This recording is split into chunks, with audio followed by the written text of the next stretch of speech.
რუსეთი ისე დაიშლება, რომ ბირთვული არახსაც ვერ გამოიყენებს და პუტინს შეუძლია უკან გაიკეთოს, ან რა ვიცი, მედვედევს გაუკეთოს და დაატრიალოს.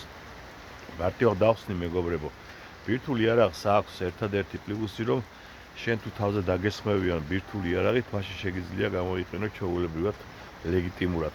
უკრაინის ომში რუსეთს ბირთვული იარაღის არანაირი უპირატესობა არ აქვს და ვერ გამოიყენებს. რადგან ამერიკელებს თათქვამი აქვს და ევროპელებსაც, ბრიტანეთს, საფრანგეთს, რომ როგორც კი რუსეთი გამოიყენებს ბირთვული იარაღს უკრაინაში, პირველი სამიზნე იქნება პუტინი. მაგალითად, დიდ ბრიტანეთს ბარენცის ზღვაში ყავს პატრულირებს წყალქვეშა ნავი, რომელსაც შეუძლია გაისროლოს 16 ცალი ბირთვული რაკეტა ტრაიდენტის ტიპის.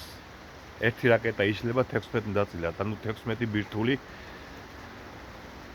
იარაღი ბომბი დაეცემა რუსეთს. სულ გამოდის 96, ანუ ნახევარი რუსეთის აწიოკება შეუძლია მხოლოდ ერთ ბრიტანულ წყალქვეშა ნავიდან გასროლილ 16 რაკეტიან ზალპს. გასაგებია, ხო? და პუტინი 24 საათიანი დაკვირვების ქვეშ არის სატელიტური დაზვერვის შედეგად, ხო? ამერიკული. იცის პუტინო ეს ძალიან კარგად, ამიტომ ვერაფერს ვერ გამოიყენებს, რაცა უნდა იტრაბახოს და დააბოლოს თავის ხალხი.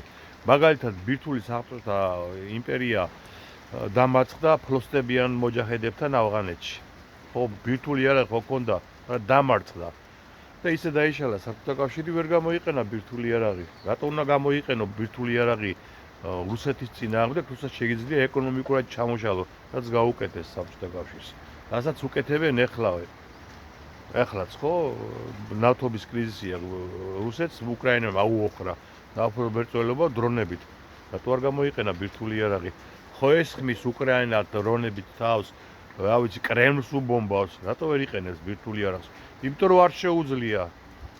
იმიტომ რომ იცის, რომ ბირთვული იარაღის პირველი გამოყენების შემთხვევაში პუტინს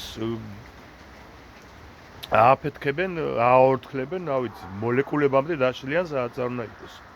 ეს იცის მათ. აქედან გამომდინარე, ზღაპრები მის შესახებ, რომ რუსეთი ბირთვული სახელმწიფოა, დაიშალა საბჭოთა კავშირი. ბირთვული სახელმწიფო კიდევ ერთხელ ვიმეორებ, ფლოსტებიან მოჯაჰედებთან წააგო ომი და რუსეთი რო უკრაინაში ომს აგებს, ახლა ხედავთ ხო? რამდენიმე სოფელი დაიპყრო იმაში, რომ დონბასში და 4 წელია გაჭედილია იქ. 4 წელში სტალინი ბერლინში ჩავიდა. გაავრცელეთ ეს ვიდეო მოკლედ და ნუაყვებით ამ რუსულ პროპაგანდას რუსეთის ძლევამოსილების შესახებ. რაღაც სარმატი გამოცადა, არაფერი არ არის სარმატი ბირთვული ბუხტის გარეშე. ჩვეულებრივი ბალვანკა, ხო გაისროლა რამდენიმე კვირის წინ ორეშნიკი პუტინმა. რა მერე? ბირთვული თავაკის გარეშე ისე ჩვეულებრივი ბალვანკა, რომელიც დიდ ღრმულს ამოთხრის და ეგ არის. მორჩა.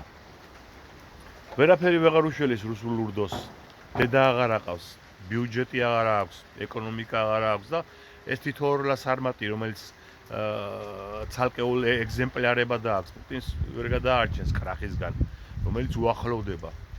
მალე შეიძლება საკუთარი ხალხისგანაც მშიერი ბუნტი იხილოს, ან კრემლის დერეფანში პეპელნიცა ხიონ თავში და გააგორონ და დაისვენოს მანაც და თელმა მსოფლიომაც და გადარჩეს რუსეთი, იმიტომ რომ პუტინთან ერთად რუსეთი ვერ გადარჩება, იმიტომ რომ პუტინს არ შეუძლია ომის დამთავრება უკრაინაში და პარალელურად პუტინი თუ ვერ ამთავრებს ომს უკრაინაში, დედა ეტყრება რუსეთს, რასაც მივესალმებით.